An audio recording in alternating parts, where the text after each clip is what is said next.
Kia ora. Are you considering flatting? This video is designed to give you some helpful information and basic tips that might just help you get off to a great start. The law governing residential tenancies is referred to as the Residential Tenancies Act. This act covers several different types of flatting situations: renting by the room, renting the whole property, and boarding houses. Some situations are not covered by the Residential Tenancies Act, such as flatmates not listed on the lease, boarding with the landlord, living in the family home, and living in student halls of residence. When deciding who to flat with, make sure you choose people who share a similar lifestyle to yours. To find a flat, you can check out online websites, list with property managers, keep an eye out for social media, and have a look on the accommodation notice board. At the end of first year, I flatted in Christchurch, just rented someone else's flat over summer, and that was the landlord that owns this flat as well, and she said to me at the end of summer that if we ever needed to find a flat, to contact her because she really enjoyed having me over summer. We started off looking at Trade Me, but then we ended up looking at local real estate companies. That just gave us a wider option. Yeah. And we just looked at as many as we could to get an idea of what we wanted. I was in a lecture and I got a call from the principal of our old school saying that he's got a flat and heard we were looking for one. And then we came and viewed it, and we'd moved in about a month later. We found a group of 8 girls from our hall. We're at law camp. I didn't know Will or Angus, who's not here right now, and met both of them after a few drinks. We're like, oh, 4 of us, done, agreed to it. We're best friends, so I was like, cool, can I flat with you? And then I just kind of left it up to her. I was like, yeah, you can find some other people, I don't really mind. Yeah. But us 3 met through R&R, one of the halls of residence. We did a road trip and it was sort of we survived the weekend together. I can live with these people. We could survive flatting together. Before you rent, you should arrange for references from your head of hall, an employer, a tutor, or other person in authority who knows you well but is not a friend or family member. Make sure you present yourself well for an open home, just as you would for a job interview. First impressions count. Take a good look at the property, taking note of forms of heating, carpet, and natural sunlight. Look for signs of mould and ask about the insulation. Ask lots of questions, including why the room is available. Think about how you will get to campus, your budget, and additional costs. What is the landlord like? No matter how good a flat is, a crazy landlord is not worth it. We all sort of had little things that we didn't like or wanted, and shower pressure even, and room size, and this one sort of ticked all the boxes. So. Yeah, we've got the outhouse, and those rooms weren't highly not many of us really wanted to live in them, to be fair. Yeah. But you've got to have compromise when it comes to things like that. A decent kitchen. Yeah, we're pretty cookie kind of people. Yeah.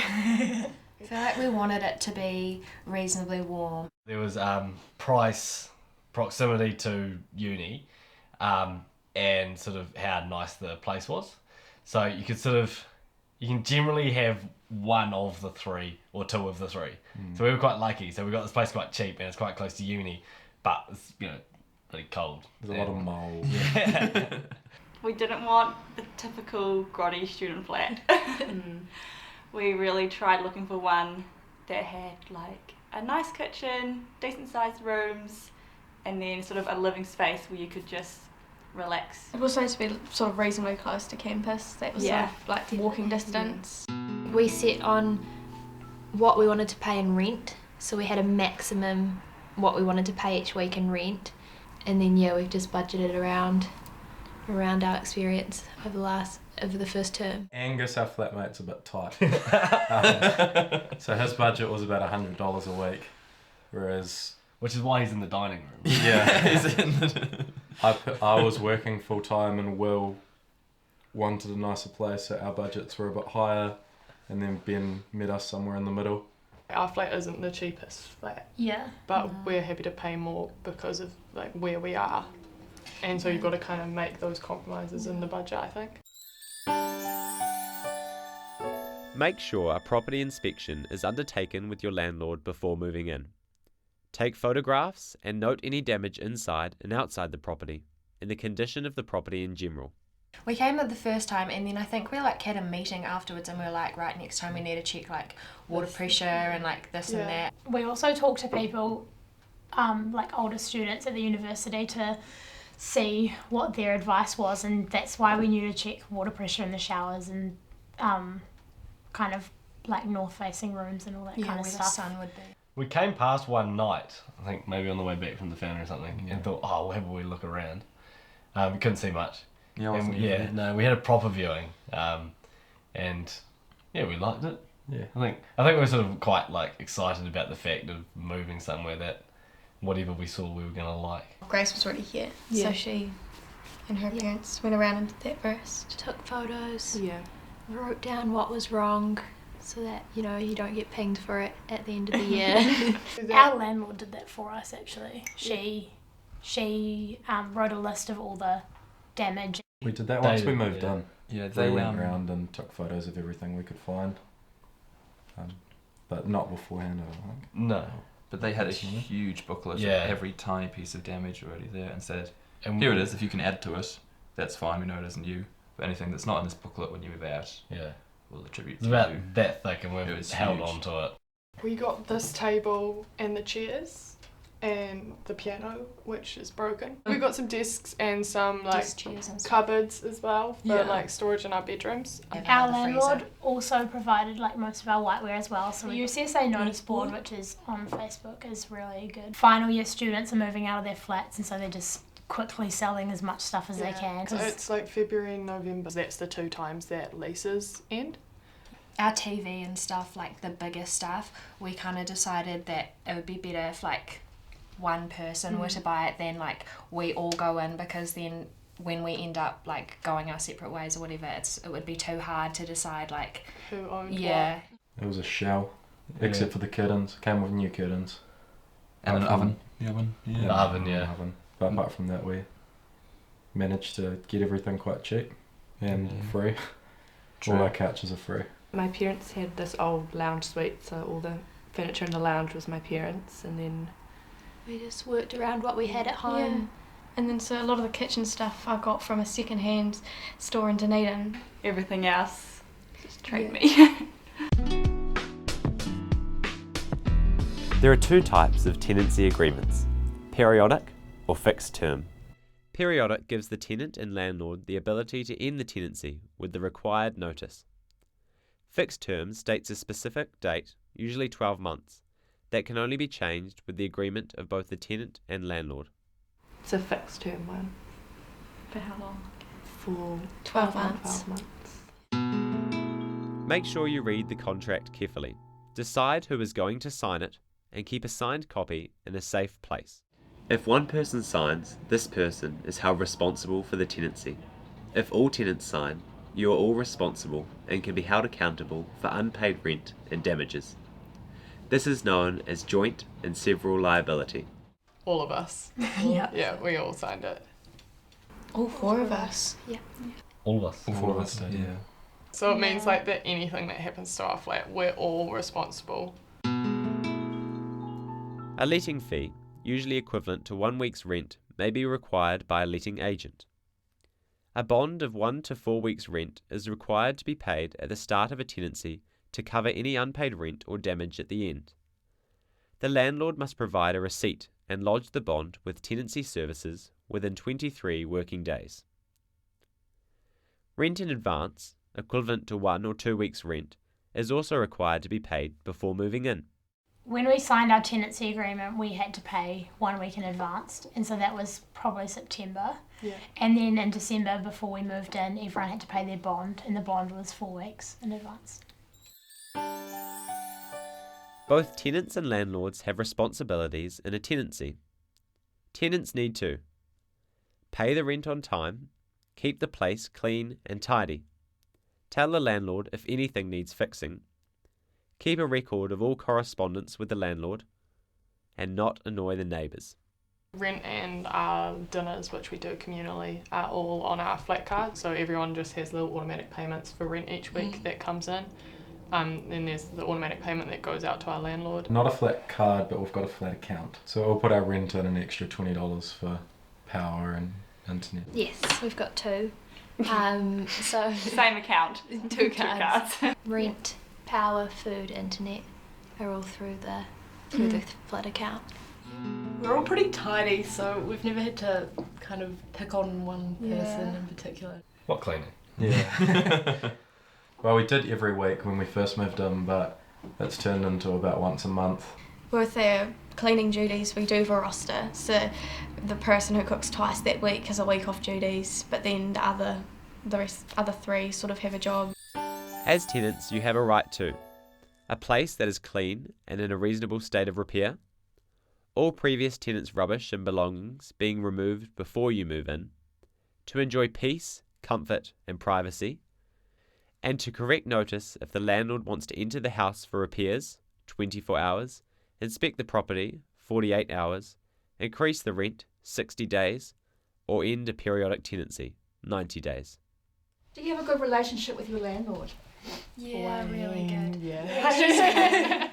We lost 2 of our recycling bins, and I just called him up, and they're on order at the moment. He did it the same day. It has been good. The property managers we've struggled with, just because it's such a long sort of like chain of communication. Like we've been battling since about February to get like window latches put on our windows. We deal with Sophie, like our real estate agent, and she deals with the landlord. So in that aspect, we haven't had to deal with them, but everything's been fine so far. Yeah. With 2 of us being law students and having done land law, I know the Residential Tenancies Act quite well. I think having a good landlord is one of the Really? main things, because if your Yeah. landlord isn't going to help you when stuff goes wrong. I know He's that not they allowed to can't. enter within 20. He has to give us 24 hours notice for entering our property. Homes But are I like- don't know the rule around rent. Google it. Bring up mum. There are steps to follow if you have a disagreement with a flatmate or landlord. First, talk to each other. If there's a maintenance issue with the landlord, give a 14 consecutive day notice to remedy. For a small fee, an application to the Tenancy Tribunal can be scheduled for an adjudicator to make a decision on your problem. Tenancy Services will arrange for mediation to take place first. If a signatory leaves the flat, the tenancy agreement should be amended with the landlord's consent. All people signed on the tenancy agreement are liable for unpaid rent or other debt.